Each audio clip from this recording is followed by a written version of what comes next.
বিজেপির নেতা সাংসদরা যাদের ভোটে নির্বাচিত সেই মতুয়া ভাইদের আজকে বলছে অবৈধ।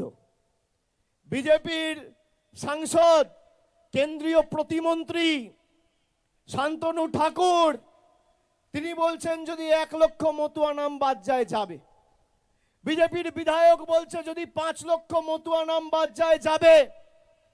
যাদের ভোটের কারণে কেউ সাংসদ হয়েছেন, কেউ বিধায়ক হয়েছেন, কেউ রাষ্ট্রমন্ত্রী হয়েছেন, কেউ প্রধানমন্ত্রী হয়েছেন, লজ্জা লাগে না?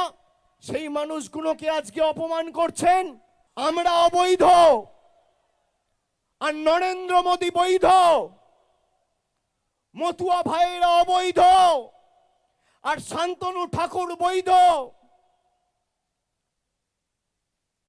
মতুয়া ভাইয়েরা অবৈধ, অমিত শাহ বৈধ।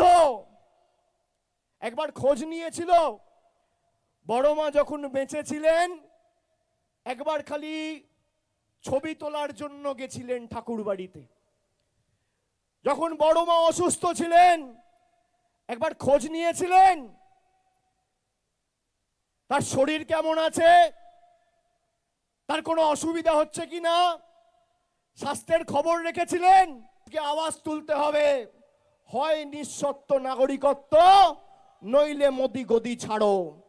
হয় নিঃশর্ত নাগরিকত্ব নইলে মোদি গদি ছাড়ো। হয় নিঃশর্ত নাগরিকত্ব নইলে অমিত শাহ গদি ছাড়ো। হয় নিঃশর্ত নাগরিকত্ব নইলে শান্তনু ঠাকুর দূর হাঁটো। হয় নিঃশর্ত নাগরিকত্ব নইলে অসীম সরকার দূর হাঁটো।